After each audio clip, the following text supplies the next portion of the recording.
Bien, bonjour à tous. Ravi de vous accueillir ici à Vivatech pour cette keynote. Ravi d'accueillir également ServiceNow à nos côtés. Pourquoi ravi d'accueillir ServiceNow? Parce que l'IA est avant tout un système qui permet de traiter des tâches complexes, de créer de nouvelles opportunités et également d'optimiser, d'améliorer les opérations. Et c'est exactement ce que fait ServiceNow depuis plusieurs années, au travers du prédictive, au travers de la recherche intelligente.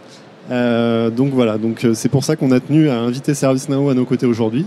Et merci à vous d'être présents. Merci pour l'invitation. Merci pour votre invitation. Et du coup, donc il va y avoir deux temps à cette présentation. Un premier temps qui va être plutôt sous forme de discussion ouverte avec différentes thématiques qu'on a préparées. Et un deuxième temps où avec un des consultants... je vais y arriver. Oui, Consultant solution de ServiceNow. Nous allons vous parler des travaux que nous avons en commun autour de l'IA et autour de la plateforme ServiceNow. Tout ça managé, orchestré de main de maître par Aziza Zoubir, qui est Solution Consultant chez ServiceNow. Merci Erwan pour cette présentation. Bonjour à tous. Alors voilà, par maîtresse de cérémonie veut dire que j'ai juste un clicker et que je vais passer des slides. Waouh, la promotion. Donc merci Erwan. Bon, plaisanterie. Alors aujourd'hui, on n'est pas là pour plaisanter, au contraire, on est là pour parler d'un sujet très important qui touche toutes vos organisations, un sujet essentiel finalement dans le cadre de la transformation de vos organisations. J'ai nommé l'IA et l'humain cohabitant sur une seule et même plateforme. Et ça va être tout notre propos. Comme l'a expliqué Erwan, on souhaitait décliner en fait cette session autour de deux séquences, deux approches. L'une, donc qui sera un échange qui, j'en suis sûre, sera très passionnant avec nos deux experts, Véronique et Yacine. On reviendra sur cette partie-là. Donc, ils nous feront part typiquement des perspectives d'intégration d'une IA harmonieuse qui va assurer en fait un environnement dans vos organisations, un environnement de travail qui soit à la fois efficient, innovant, mais également durable. Puisque vous l'aurez noté, on est beaucoup sur les aspects aussi sustainability qui nous tiennent à cœur tant chez ServiceNow que chez KPMG et a fortiori dans le cadre de notre partenariat. La seconde séquence sera une illustration sous forme de démonstration pratique. Donc autrement dit, de quelle façon ces concepts, on va pouvoir les mettre en œuvre de manière opérationnelle, je vous en prie, de manière opérationnelle et surtout, encore une fois, efficiente sur une seule et même plateforme en vous donnant certaines indications, des best practices qui seront donc illustrées par César et bien évidemment complétées par Erwan puisqu'on parle de partenariat sur ce genre d'exercice. Mais sans plus attendre, je vous propose de commencer par la partie Question Time avec Véronique Ricoben-Mira, qui sera notre experte ServiceNow. Donc Véronique, je vais laisser te présenter. Et bien sûr, Yacine Gandhi, je vais vous laisser vous présenter les uns et les autres. Donc bonjour à toutes et à tous. Donc je suis ravie d'être parmi vous aujourd'hui. Je m'appelle Véronique Ricoben-Mira et j'ai la chance d'encadrer les équipes avant-vente qui sont dédiées pour les partenaires au niveau Europe. Et donc Aziza et César font partie de mes équipes et notre objectif, pourquoi nous sommes là aujourd'hui, parce que nous travaillons en partenariat pour justement avec KPMG pour justement montrer les bénéfices de notre plateforme ServiceNow. Et je suis accompagnée de Yacine. Et enchanté tout le monde, bonjour, donc Yacine Gandhi, je fais partie des équipes qu'on appelle chez KPMG People Strategy and Solution, People Strategy and Transformation, pardon. Donc pour ma part, je fais du conseil en ressources humaines, en change management, et je tente d'explorer des sujets d'innovation RH dans des sujets d'AI en l'occurrence. Merci à tous les deux. Alors moi, il y a déjà une question qui me brûle les lèvres, mais je suis sûre que je la partage avec une partie de l'audience. Bon, de quoi on parle et est-ce si important en vrai la Gen AI, l'AI et la Gen AI dans l'absolu? Je vais parler en premier si tu le permets. Oui, c'est un moment. Je ne sais pas si vous vous rappelez de l'arrivée de cette chose. 2007, Apple sort l'iPhone et c'est une rupture totale de nos comportements. C'est une rupture totale dans notre façon de travailler. On apporte la mobilité. On commence à vouloir avoir les mêmes outils que l'on a dans notre quotidien au sein de notre entreprise. Et en 2022, quand ChatGPT est arrivé, ChatGPT, ça a permis de montrer comment le LLM, donc le Large Language Model, permet d'interpréter le langage humain et donc de permettre des simulations. Mais la force de la sortie de ChatGPT, c'est que ça a permis de montrer que c'était à la dimension du public. Et donc, tout le monde pouvait demander des choses à ChatGPT. Eh bien, ça a fait la même rupture qu'avec un iPhone. C'est-à-dire qu'on a voulu la même chose au sein des différentes sociétés. Donc, c'est ce que moi j'appelle, enfin ce que nous appelons communément, une technologie de rupture. Et une technologie de rupture, eh bien, ça apporte beaucoup, mais énormément de perspectives d'évolution. Et ça va bien évidemment aider les sociétés à gagner en productivité ou efficacité. Ça va permettre d'améliorer l'expérience aussi bien collaborateur que client. Ça va aussi apporter, ça va permettre de bien évidemment accroître les revenus, mais en ayant une satisfaction qui permet de pouvoir aussi travailler sur l'humain. Donc c'est ça qui nous a... ça ne nous a pas révolutionné la plateforme parce que nous, l'IA, on l'avait depuis 2017. Donc on a, comme le disait Erwan tout à l'heure, de la predictive intelligence, des virtual agents, du machine learning. Tout ça, on le fait. Pourquoi ? Parce que notre plateforme, elle est basée sur l'automatisation. On a voulu travailler sur automatiser les processus, aider les sociétés à devenir digitales, donc les aider dans la transformation digitale. Et en fait, l'IA nous aide à mettre de l'intelligence dans cette automatisation. C'est ce qu'on appelle l'hyper-automatisation. Et GenAI, c'est qu'une sous-partie. Donc, c'est quelque chose qu'on a inclus sur une plateforme qui existait déjà. Donc, pour nous, ce n'est pas un Big Bang. En revanche, pour les sociétés et pour le public, pour les utilisateurs, c'est une véritable révolution qui s'inscrit dans la continuité de ce que l'on connaît déjà. D'accord. Donc, plus un moyen, finalement, qu'une fin en soi. Est-ce que vous avez des exemples concrets dans votre vie de tous les jours, en tant que leader, que vous avez certainement déjà expérimenté, que vous pourriez partager avec l'audience ? Alors j'en ai deux. Un d'une ancienne vie. Quand j'étais directrice d'un centre de support, donc au départ, bien sûr, on avait nos niveaux 1, niveau 2, niveau 3 en interne, et j'avais outsourcé comme tout le monde, le niveau 1 et le niveau 2.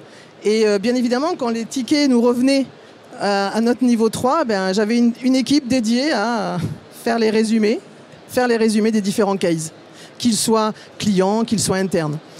Et donc, vous savez, je ne sais pas si vous vous rappelez de la formule « j'en ai rêvé, je ne dirai pas le nom, l'a fait ». Moi, j'ai été fantastiquement surprise quand j'ai vu Now Assist faire des résumés de case. Je me disais, mais c'est fantastique, j'en ai rêvé, ServiceNow l'a fait. Donc ça, c'est top et c'est un gain fantastique dans notre vie de tous les jours, par rapport, que ce soit sur du service client ou du service à l'employé. Le deuxième, c'est moi en tant que leader.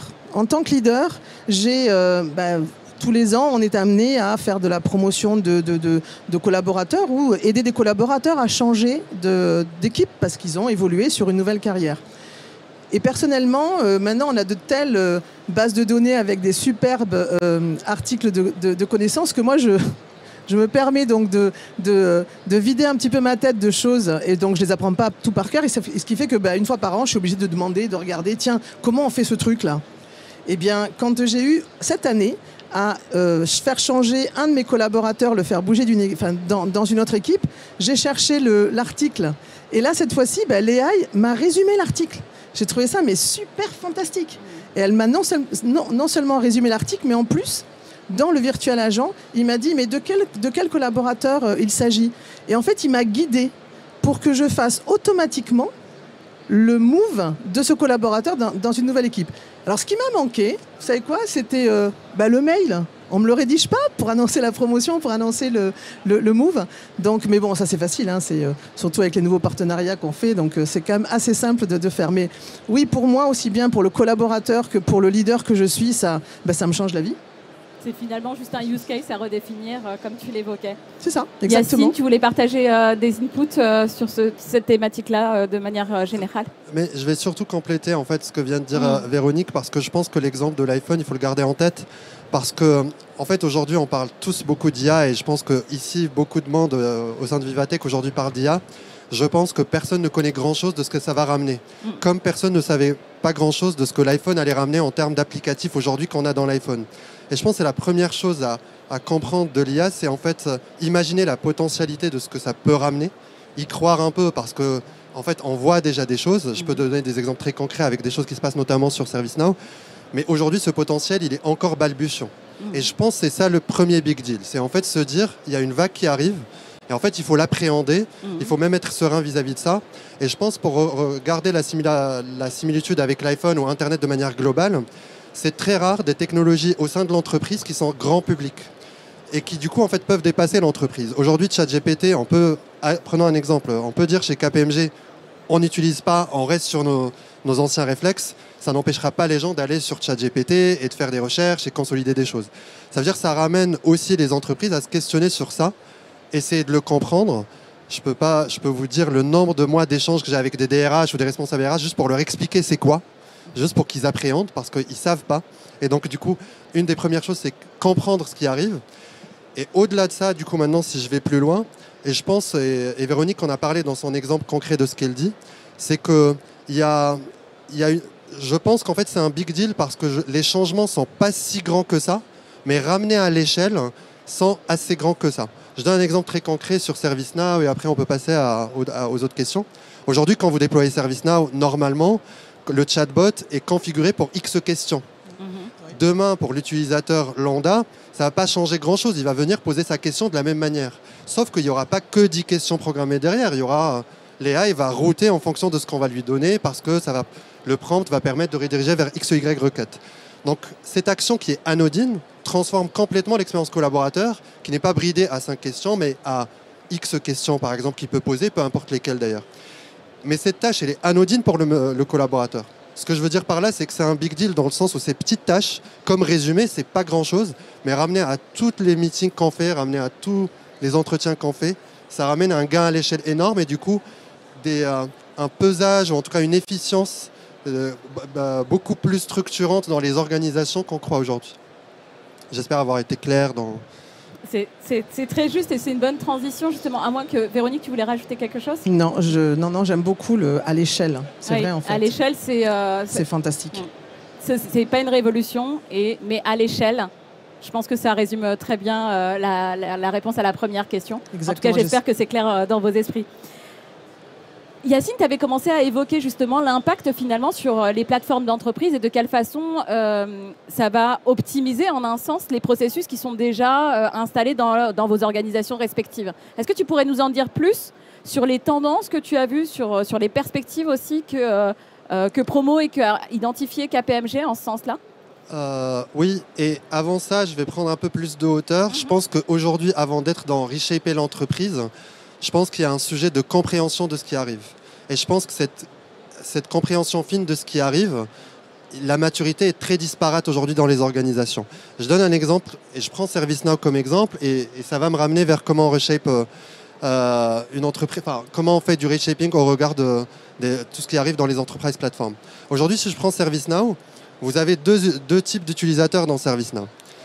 Vous avez la personne qui va l'utiliser, moi, je vais juste faire une requête pour générer mon attestation de travail, et j'ai toutes les équipes derrière qui vont gérer le ticketing. Donc si je prends déjà ces deux volets, vous avez une évolution à la marge de la compétence de celui qui va devoir prompter pour demander la bonne chose, et ça c'est déjà une évolution. Ça veut dire qu'il faut savoir la quantifier, l'évaluer, savoir c'est quoi l'efficience, etc. Voir les risques, mais on va y venir. Ça veut dire mal prompter, se retrouver peut-être avec une attestation d'emploi de quelqu'un d'autre. Enfin bref, on va y revenir à ça. Mais si je prends la partie back-office, ça veut dire toutes les personnes aujourd'hui qui gèrent du ticketing, qui font du service management au volume de ce que ça représente dans des grands groupes, on revoit complètement des organisations parfois de 700, 800, 900 personnes qui aujourd'hui leur outil de travail change, se simplifient, automatisent, augmentent leurs tâches, mais au volume, en fait, réduit la charge de travail. Donc il y a une question de qu'est-ce qu'on fait du coup de ces ressources. Moi je dirais c'est pas qu'est-ce qu'on fait de ces ressources, je pense comment on planifie l'évolution des ressources parce que c'est pas un changement demain, mais c'est un changement après-demain, dans 1 an, dans 2 ans. Donc il faut savoir planifier cette évolution des ressources. Donc je reviens sur la question. Donc il y a un sujet de compétences, un peu en filigrane de beaucoup de métiers, et la complexité c'est ça, c'est savoir c'est quoi les petites compétences qui évoluent. Aujourd'hui je fais un rapport ou un reporting sur la data de mes collaborateurs, demain c'est automatisé, mais c'est une tâche dans mon activité. Mais donc du coup ces tâches cumulées font un volume d'heures gagnées, etc. Donc ça c'est déjà en fait, appréhender ça, c'est complexe. De savoir ces tâches cumulées, comment je les accompagne, déjà comment je comprends leur volume. Et on va venir tout à l'heure de comment je les mets il faut qu'ils aient la compétence pour faire. On va y venir. Et après, il y a toutes les équipes derrière. Ça veut dire les équipes qui utilisent ces enterprise platforms, leur modèle change. Je ne sais pas si vous êtes familier, encore une fois, avec ServiceNow, mais selon le type de requête, vous avez le tier 1, tier 2, tier 3. En fait, selon la complexité de la question ou l'exigence, la réponse va monter au fur et à mesure dans l'échelle du traitement. Donc, vous imaginez demain, dans un monde automatique, une question complexe peut être automatique aussi, où l'AI veut la générer. Mais du coup, la personne qui traite ça, qu'est-ce qu'on en fait aujourd'hui? C'est quoi sa trajectoire de carrière, etc. Donc, et je reviens sur le mot, en fait, comprendre ce qui se passe. Aujourd'hui, c'est pas demain ça, mais si on ne met pas la main dans l'AI aujourd'hui pour comprendre, comme on a mis les mains sur l'iPhone le premier jour pour comprendre comment on clique, etc., quand 5 ans après on donne un iPhone à quelqu'un où il y a déjà 80 applicatifs avec les réservations, etc., il est perdu. Mais le premier jour, si on commence dès le premier jour à appréhender la techno, normalement, on est un peu plus à l'aise dans la durée. Et je pense, du coup, pour revenir à ta question, il y a ce sujet pour moi d'appréhension de ce qui arrive qui est central avant d'aller sur concrètement en fait, les impacts que ça ramène. Très bien. Alors justement, vous l'évoquiez l'un et l'autre dans vos présentations respectives. On en arrive un peu au cœur du sujet, c'est-à-dire, on l'a évoqué tout à l'heure, la thématique, c'est quand même cette cohabitation, finalement, entre l'AI et l'humain sur une seule et même plateforme. Et là, ma question, et je m'adresse en premier lieu à Véronique, comment aujourd'hui, chez ServiceNow, on a des garde-fous pour pouvoir se prévaloir en fait, de cet impact qui peut être potentiellement négatif, mais également qu'il y a des opportunités qui y sont associées. Voilà, qu'est-ce qu'on propose? Quelles sont nos perspectives chez ServiceNow en termes d'éthique et d'impact sur l'humain? Donc je vais reprendre ce que je disais tout à l'heure, c'est-à-dire GenAI, ça a permis de vulgariser les apports de l'intelligence artificielle. Et l'intelligence artificielle, il y a un cadrage à faire, bien évidemment. La première des choses, c'est de dire à l'utilisateur, vous êtes en train de travailler avec une intelligence artificielle. Parce qu'il faut que l'utilisateur sache aussi que les informations qu'il va fournir à cette intelligence artificielle-là va effectivement définir les réponses qui vont être apportées. Ensuite, bien évidemment, il faut travailler sur la confidentialité des données, sur la sécurité des données. Il faut respecter les règles, les réglementations qui sont en vigueur, et notamment toute la partie RGPD. Donc ça, avec ServiceNow, en fait, le fait de... Nous, on a juste intégré notre GenAI, c'est-à-dire que on n'est pas ChatGPT, on a créé notre GenAI qui est dans notre plateforme. Donc en fait, tout le cadre que l'on avait déjà sur la sécurité des données, sur la confidentialité des données, notre GenAI, c'est-à-dire Now Assist, en bénéficie. Ensuite, bien évidemment, on sait très bien que derrière toute technologie, il y a de l'humain. Eh bien, quand on va apprendre, quand on va entraîner une IA, donc GenAI, c'est une IA génératrice de contenu, mais c'est une IA quand même, et il faut l'entraîner. Eh bien, les algorithmes, il faut les entraîner en prenant soin de tous les biais humains que l'on peut mettre dedans. Et donc, il faut l'entraîner avec une diversité de données. Et nous, on se prémunit, on fait en sorte de prémunir tout problème, tout simplement, en faisant beaucoup d'audits, en faisant des tests pour nous assurer qu'il n'y a pas d'erreur, d'hallucination par rapport à ce que GenAI peut nous donner. Donc, je dirais en substance que c'est exactement le même cadrage que pour toute IA. Il faut faire attention à comment on l'entraîne et puis respecter effectivement toute la sécurité des données. Et pour cela, il faut responsabiliser les utilisateurs, responsabiliser les développeurs. Et les utilisateurs, il faut bien leur expliquer, comme tu le disais très justement, c'est que s'ils vont faire du ChatGPT par rapport à leur travail et leur mandat professionnel, toutes les données qu'ils vont mettre dans le ChatGPT, c'est consommé par ChatGPT. Moi, c'est ce que j'expliquais à mon fils. Je lui dis tout ce que tu dis, que tu aimes bien papoter avec ChatGPT, tout ce que tu lui dis, il l'enregistre. Et donc, ce sera utilisé. Tu n'as aucun contrôle là-dessus. Donc, dans la conduite du changement, il faut intégrer aussi toute cette partie travail, confrontation avec l'IA. L'IA est là pour aider, mais il faut effectivement mettre un cadre de façon à ce qu'on soit sûr à ne pas être dépassé et ne plus avoir de contrôle.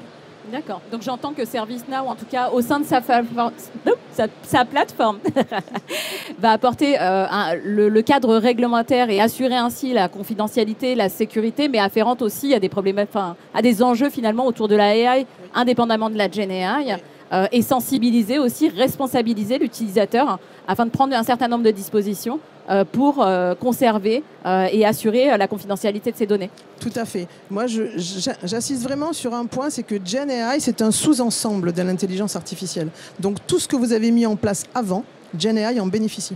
Donc, Now Assist chez ServiceNow en bénéficie. Et dans toute la plateforme, du coup. Exactement. Très bien. Yacine, moi, je voudrais vous poser une question plus autour de l'impact de la GenAI sur l'humain, mais au sens marché de l'emploi, mais également compétences. Tout à l'heure, vous avez évoqué les notions d'upskilling, reskilling. Je pense que c'est aussi quelque chose qui est au cœur de la mise en place d'un projet de GenAI dans une organisation. Qu'est-ce que vous pouvez nous en dire là-dessus ? Ce qui est intéressant et encore une fois complexe avec la GenAI, c'est qu'elle vient en fait bousculer une sorte de paradigme improbable sur les compétences. C'est que d'un côté, ça vient faciliter beaucoup de tâches, et tant mieux. Ça veut dire que j'ai plus besoin de faire un compte rendu de réunion. Potentiellement, je n'ai pas besoin de faire attention trop à mes fautes d'orthographe parce que ça va les corriger, etc. Et ça, c'est ce que va faire l'AI. Mais paradoxalement, ça va demander de moi une exigence beaucoup plus forte pour le contrôle de ça. L'exemple qui est assez marrant, en fait, que moi je prends, même si ce n'est pas du tout de l'AI, c'est les pilotes d'avion. Aujourd'hui, l'avion, à 90%, vole tout seul. Et d'ailleurs, mais pour autant, il faut un pilote dans le cockpit et surtout le pilote est compétent pour reprendre la machine à un moment donné, voire reprendre le contrôle à un moment donné. Si on prend ça de la GenAI, en fait, c'est avoir cette agilité de dire je fais confiance à la GenAI, elle me facilite et je crée de la valeur ajoutée ailleurs. C'est-à-dire que je développe plus mes compétences. Si je suis RH, en fait, je suis plus dans la relation plutôt que dans de l'administration. Mais paradoxalement, ça me nécessite un esprit critique beaucoup plus fort parce qu'en fait, il faut que je sois critique de ce qui ressort. Moi, je dis souvent en fait au DRH, l'AI n'impressionne pas ceux qui savent. En général, en fait, quand vous allez sur ChatGPT, vous posez des questions, vous êtes sachant de votre sujet, vous n'êtes pas très impressionné par ChatGPT. Et moins vous êtes sachant, plus vous trouvez ça fou. Je vous ramène ça même sur Copilot de manière assez basique. Si vous n'avez pas du tout assisté à un meeting et vous demandez à Copilot de vous résumer un entretien, c'est génial. Mais si vous avez assisté à l'entretien, vous dites « Ah, il manque quand même ça et ça, et moi j'aurais formulé ça et ça ».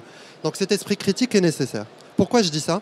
Parce que ramener du coup à la compétence, il y a un sujet, d'apprendre aux personnes d'utiliser les choses. Prompter, c'est un peu quand même une compétence à avoir, comme faire une recherche Internet, comme faire des formules Excel, etc. C'est quelque chose qui doit rentrer dans les mœurs, voire devenir une spécialité d'entreprise et un métier. Et de l'autre côté, il y a en fait la capacité d'être le contrôle, enfin avoir le regard contrôlant autour de l'AI. Ça, si je parle purement de ce qui est impliqué par l'AI.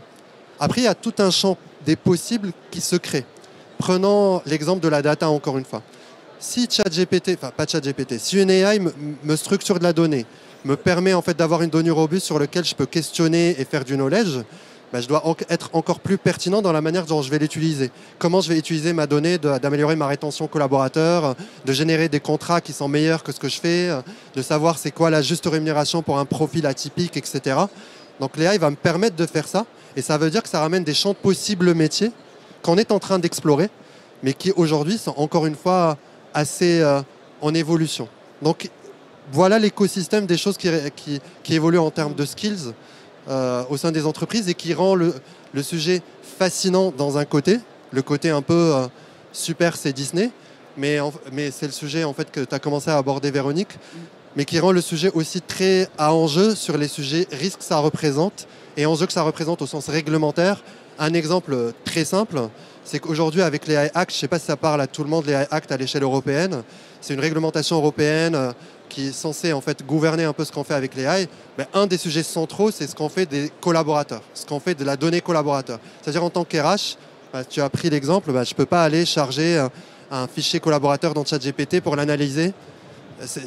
Légalement, c'est même plus possible. Donc il y a aussi une exigence réglementaire qui est liée à tout ça, qui est encore un autre niveau de compétence à avoir au sein des entreprises.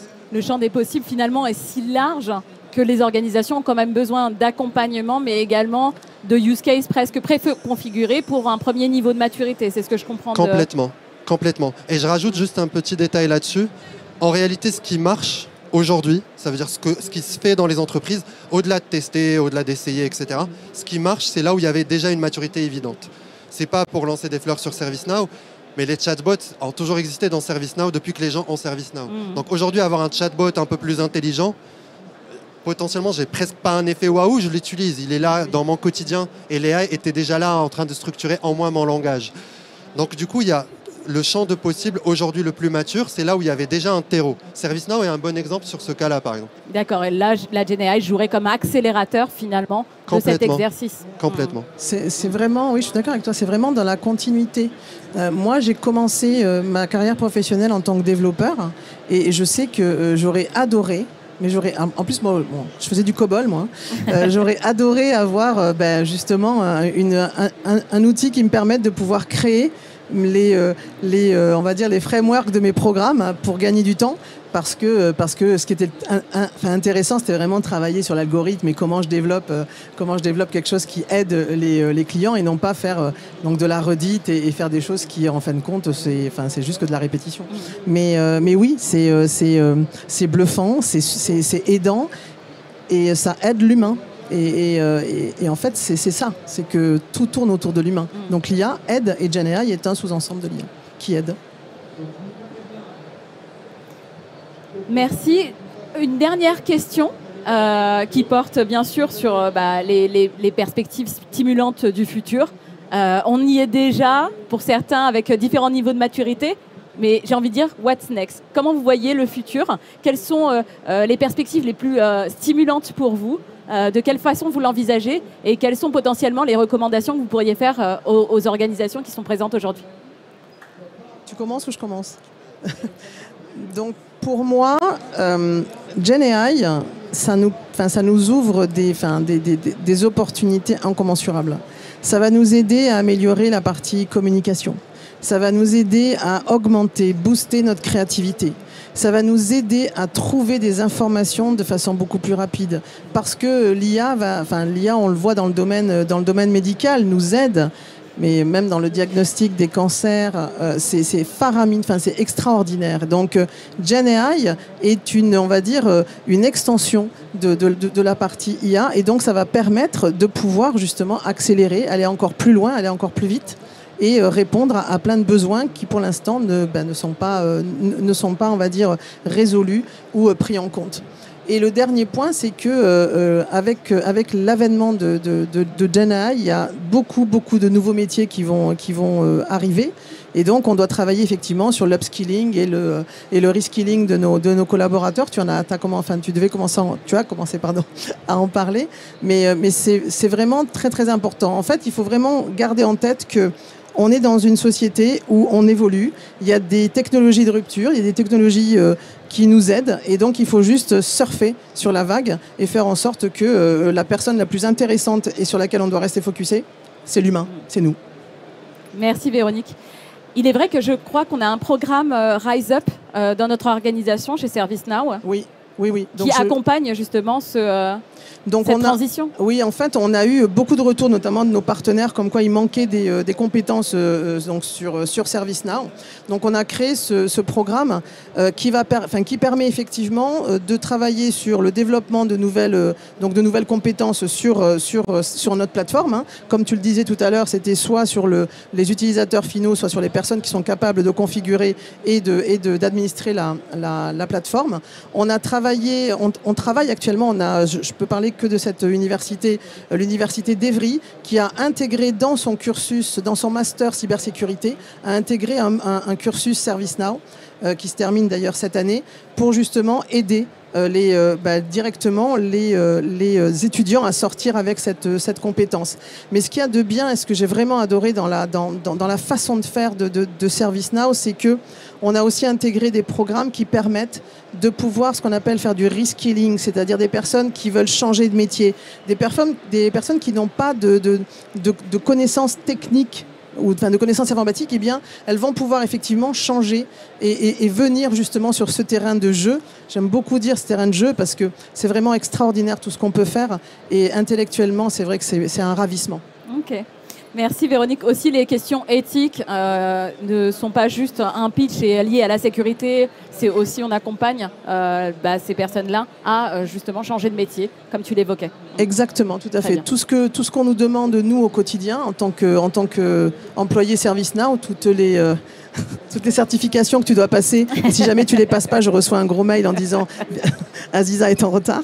Eh bien, tout cela, on l'apprend. On apprend effectivement à mettre en place toute cette automatisation autour du cadrage et du respect des réglementations. Très bien. Merci Véronique. Yacine, tu avais peut-être des inputs en ce sens-là, ou en tout cas oui, des perspectives à partager. Oui, complètement. Et là, pour le coup, je vais faire le consultant en étant, on va dire, un peu plus terre à terre par rapport à cette question-là. Je pense que pour l'AI, en fait, une première étape clé demain, c'est qu'il y a une nourriture à l'AI, c'est la donnée. Et en fait, l'AI ne marche pas d'elle-même, et la GenAI a fortiori. En fait, elle est nourrie d'abord de la donnée. Et il y a un sujet de structure de données, d'organisation de la donnée, etc. J'allais dire sur ça, ServiceNow est un bon exemple parce que naturellement, il y a un sujet de knowledge management et de gestion de requêtes, la structure de données existante. Mais si on extrapole à d'autres enterprise platforms, il y a un vrai sujet, un enjeu de structure de données. Pareil, un exemple très simple, personnellement, quand j'interviens avec des DRH, quand tu leur poses la question, en fait, c'est quoi votre taux de turnover ? En général, il faut quelques semaines avant d'avoir l'information. Ça veut dire quoi ? Ça veut dire que l'information n'est pas là, elle est sur plusieurs logiciels, selon les pays, elle n'est pas forcément stockée dans le même endroit. Donc, il y a un sujet de données. Donc, par exemple, un truc très concret qui n'existe pas aujourd'hui dans les entreprises, c'est structurer, on va dire, du MDM employé. Il y a du MDM customer, il y a du MDM produit, mais il n'y a pas du MDM collaborateur ou employé. MDM, Master Data Management. Ça veut dire cette capacité à créer des data lakes collaborateurs pour, à partir de là, travailler sur la donnée collaborateur. Donc il y a déjà, pour moi en tout cas, en fait, ce sujet de baseline, d'avoir les données structurées. Je pense qu'il y a un deuxième baseline, que je mets une deuxième ligne de la baseline, c'est le sujet réglementaire. Je pense que ce n'est pas la foire l'AI, c'est loin de l'être. Aujourd'hui, il y a une dizaine de réglementations dans le monde. Dans le monde occidental, chaque pays en a une. Bon, l'Europe, c'est pas un pays, c'est une région, mais elle en a une à part entière, avec l'AI Act. Mais il y en a aux États-Unis, la Chine a la sienne, etc. Donc on ne peut pas faire n'importe quoi. Et donc, c'est tout quand. Mais en fait, selon les pays, on ne peut pas utiliser ChatGPT. Je ne peux pas demander toi ChatGPT. Encore même, j'utilise ChatGPT, je ne vais pas pouvoir mettre dedans ma data collaborateur parce que je ne sais pas dans quel serveur elle tombe. Il y a des sujets de souveraineté, etc., cloud, blablabla. Donc il y a tout ce sujet aussi de compréhension du réglementaire autour. Et déjà ça, c'est deux freins à l'usage. Une fois qu'on a ça, je pense qu'il y a le pas à venir, c'est il est autour de la capacité d'expérimentation. C'est con à dire, et je suis assez chauvin à la fois marocain et français, mais on est toujours en retard en France. Les Américains sont en retard par rapport à nous sur la GenAI, en retard. Ils sont en avance d'à peu près 1 an. C'est-à-dire qu'ils testent des choses, ils font des assessments, etc.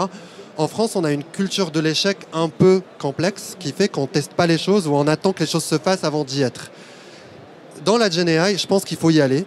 Ça ne veut pas dire qu'il faut y aller partout. Ceux qui ont déjà travaillé avec des consultants, on fait des pilotes, on teste, on passe à l'échelle, etc. Mais il faut essayer parce que c'est en essayant qu'on sait c'est quoi les business cases les plus matures pour ma boîte, à quelle échelle.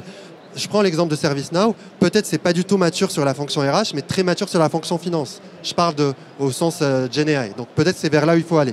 Donc il y a ce sujet-là de prendre le risque essayer et être plutôt dans ce truc qu'on répète tout le temps de learn and development ou learn and adapt. En tout cas, je pense que cette agilité-là est nécessaire dans la suite. Et un dernier point pour moi qui est structurant, et qui est pour le coup, il se trouve que c'est ma spécialité moi dans le cabinet, c'est en fait un sujet de workforce planning ou de strategic workforce planning. C'est qu'aujourd'hui, les métiers changent. Il y a des métiers qui apparaissent et on sait qu'ils existent. Si je dis aussi ici data science, j'apprends rien à personne. Si demain, je dis en fait quelqu'un qui est spécialiste dans de l'administration de prompts et de création de catalogues de prompts, ça paraît un peu plus bizarre. Si je dis quelqu'un au sein de direction réglementaire qui est spécialiste que de la réglementation AI, comme il y a des gens spécialistes des normes IFRS financières, etc., aujourd'hui, ça n'existe pas. Ça, c'est des métiers qui vont apparaître. Et c'est avec ce discours-là que j'ai commencé. Il y a des métiers qui évoluent. Typiquement, si je prends aujourd'hui des global services qui font de l'administration de requêtes et de la gestion de requêtes sur ServiceNow, demain, avec un ServiceNow où les tâches sont de plus en plus automatiques, c'est quoi la perspective de carrière de ces personnes-là? Donc ça, c'est tout le champ des possibles très concrets qui existent pour demain. Et si je le ramène à de la formation, et je finis vraiment par ça, Ça veut dire que même à l'échelle du développement des compétences, bah, c'est quoi les nouveaux programmes de compétences à l'échelle 0, ça veut dire savoir prompter, savoir c'est quoi de l'AI, etc. Et puis à l'échelle 2, 3, ça veut dire comment je crée des nouveaux rôles, comment j'accompagne le développement de ces nouveaux rôles, etc. etc. Donc le champ des possibles est énorme, je pense. Et la seule chose que les entreprises doivent se dire dans cette technologie, si on finit avec l'allégorie de l'iPhone, c'est qu'il ne faut pas attendre que ça soit mature pour y aller. Sinon, ça sera trop tard. Si d'un coup, aujourd'hui, dans le salon, on commence à distribuer des iPhones aux gens alors qu'ils n'en ont jamais vu, en fait, personne ne saura l'utiliser. Et l'évidence de l'iPhone vient du fait qu'on l'a depuis une dizaine d'années. Et il faut que dans 10 ans, l'évidence de la Gen AI soit celle d'un iPhone. Merci. Et en complément, ce que j'aimerais vous dire, c'est que n'hésitez pas à tester.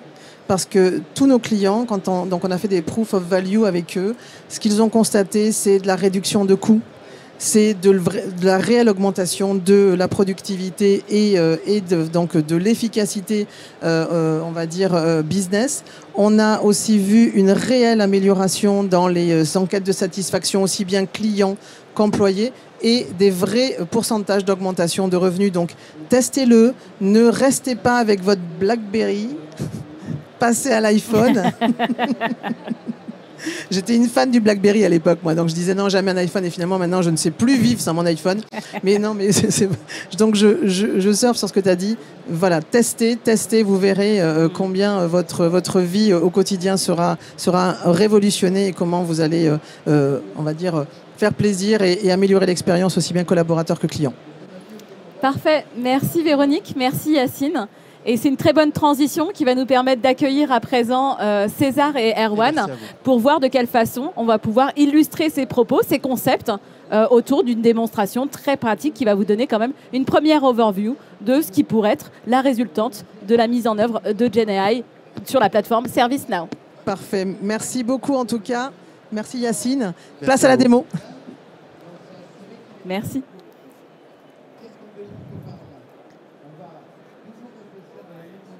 So for this demonstration, we are going to switch in English as we have the famous César coming from Spain just for you guys. Et il sera accompagné d'Erwan qui va venir illustrer, accompagner, appuyer le propos parce que, encore une fois, sur ce genre d'exercice, technologie et humain, de la même façon que AI et humain cohabitent sur une même plateforme, on a besoin de cette cohérence et de ce partnership pour pouvoir exécuter, trouver les bons use cases et les déployer sur les bonnes technologies. Et c'est ce qu'on va vous montrer à présent.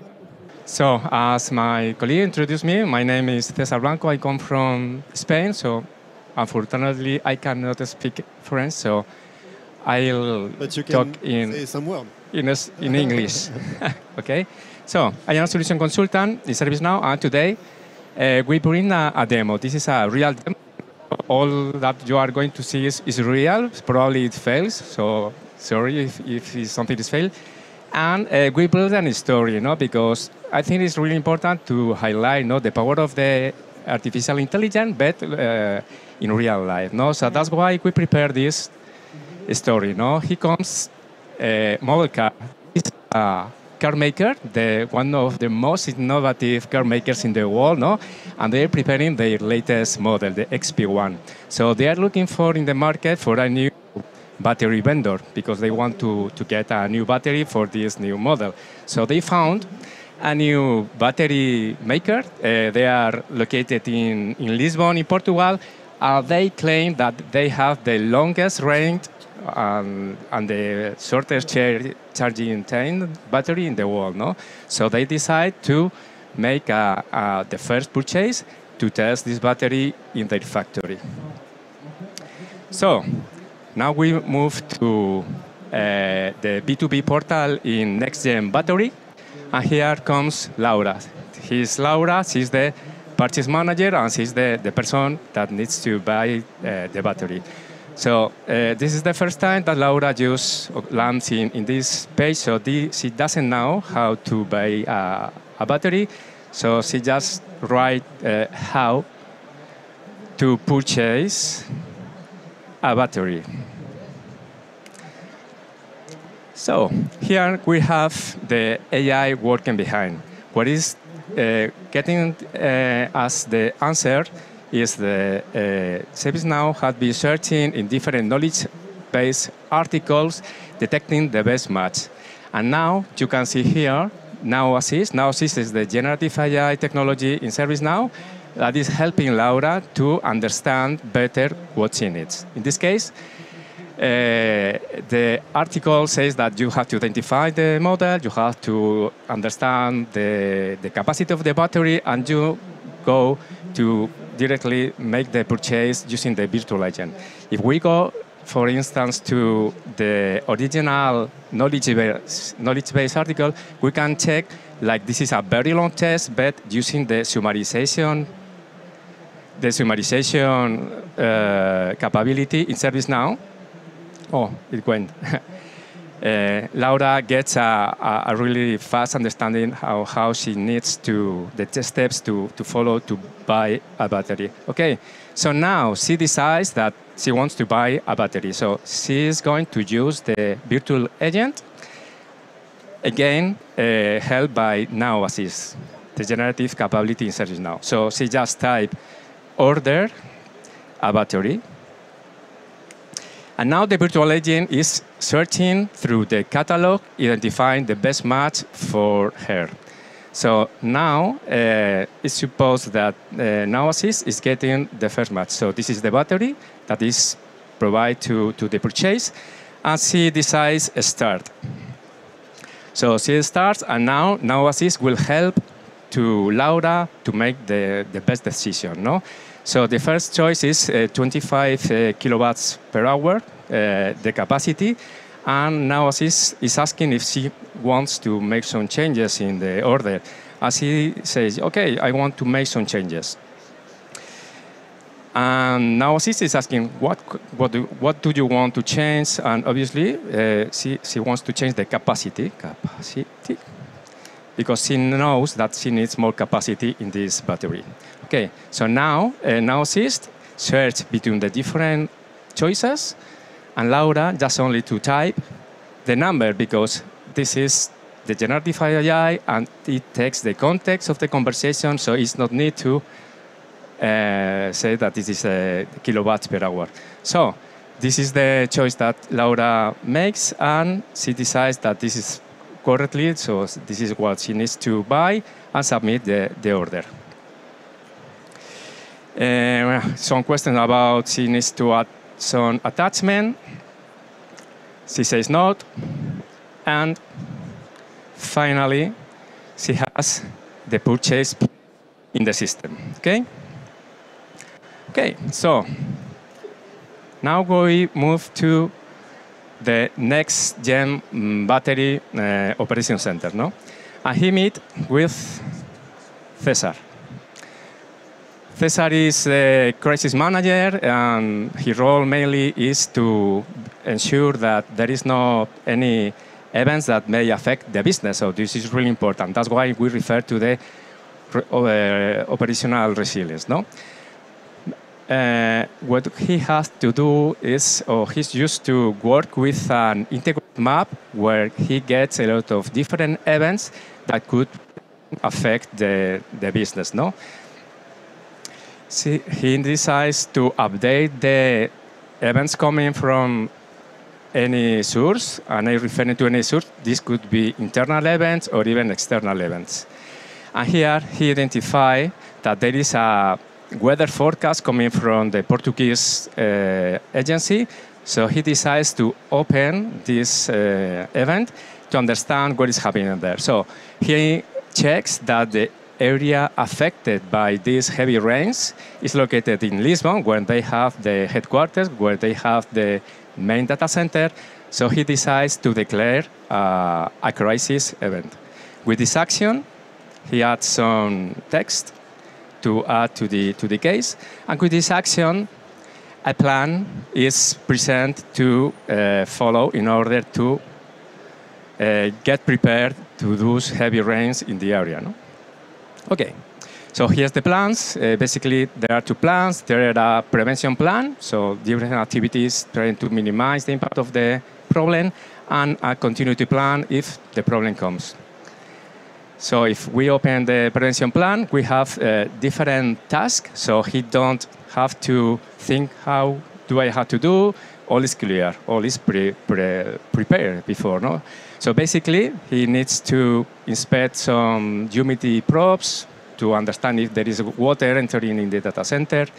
He also can review the temperature and humidity controls. And finally, he needs to make some monitoring events, okay?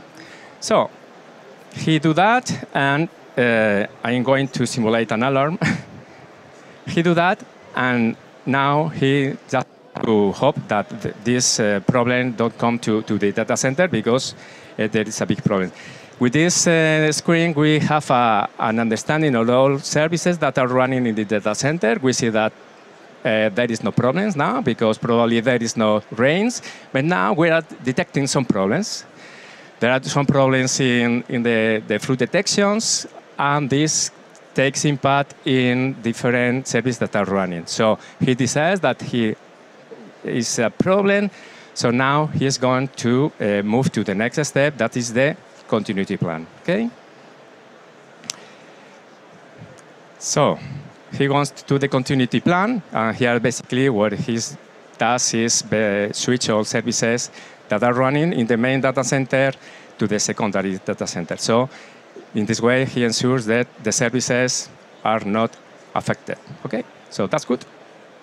Okay, so now we are moving to another area in NextGen. No, in this case, we go to work with Carlos. Carlos is the service manager, so he engages with all problems related to the customers. So if we remember, we had, and now what he's going to do is to check if the initial order is being affected or not by the problem. So he opens the dashboard, and he has a lot of information coming related to the case. As we can see, again, there are a lot of information, but 1 year ago, Carlos had to spend a lot of time trying to understand the problem behind this case. But today, with the use of AI, he has a lot of saving time, because automatically the predictive intelligence has been working based on previous data in the platform, and it is auto-populate different fields, like the priority.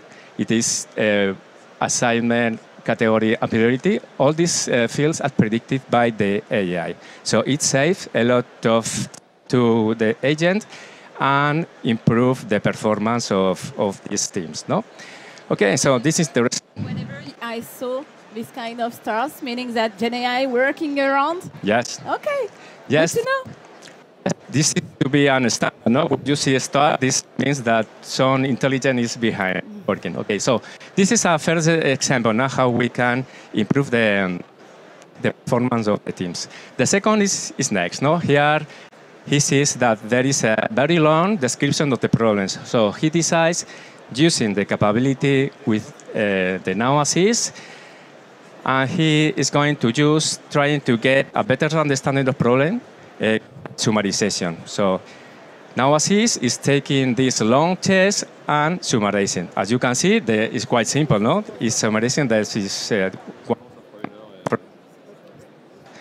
and you have to make some kind of action, okay?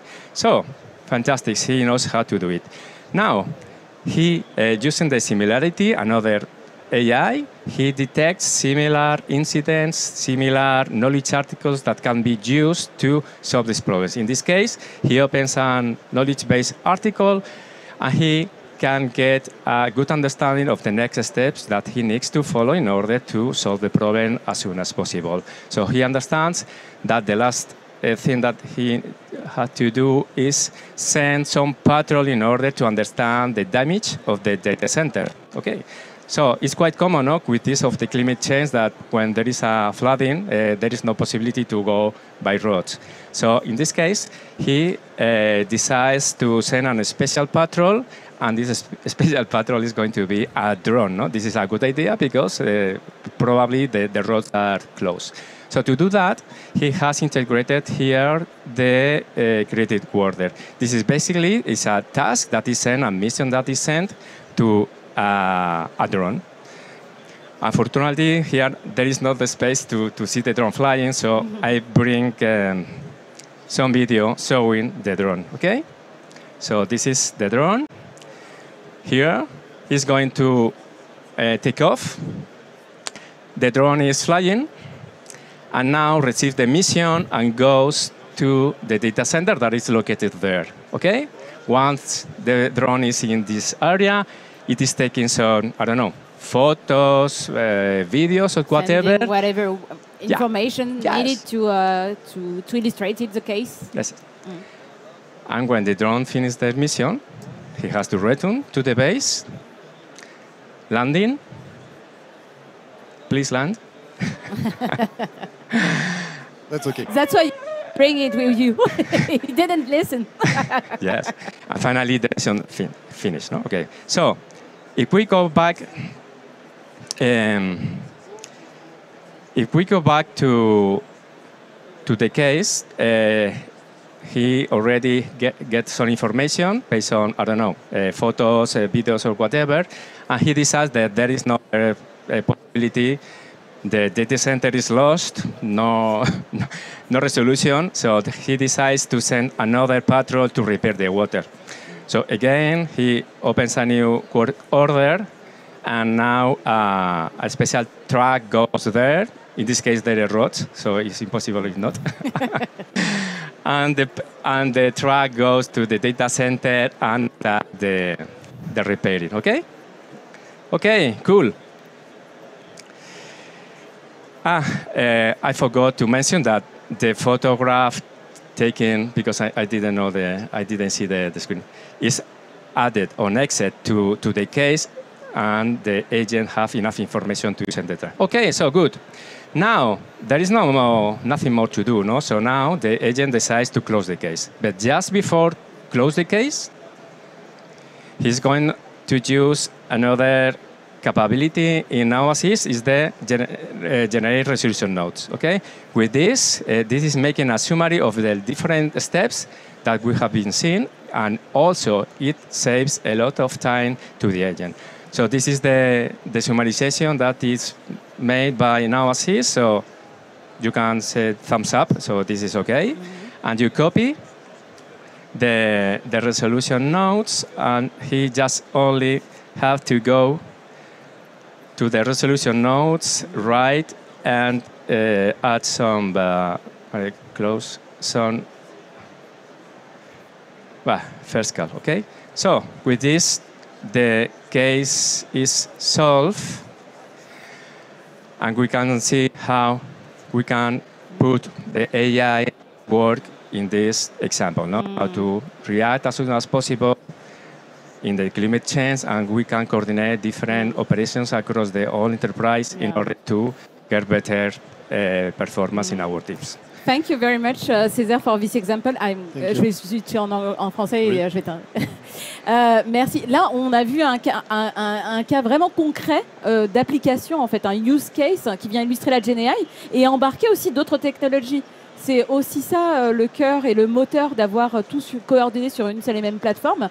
Et tout à l'heure, on parlait justement avec nos experts des différents use cases et de quelle façon on a besoin aussi d'expérimenter, mais dans un cadre. Et c'est tout l'objet aussi des différents axes dont va nous parler à présent Erwan pour vous guider, vous orienter dans vos réflexions et dans vos expérimentations. Thank you, César.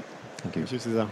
Effectivement, donc, pour conclure un peu cette présentation, on voulait vous parler également donc, finalement pourquoi KPMG et pourquoi ServiceNow.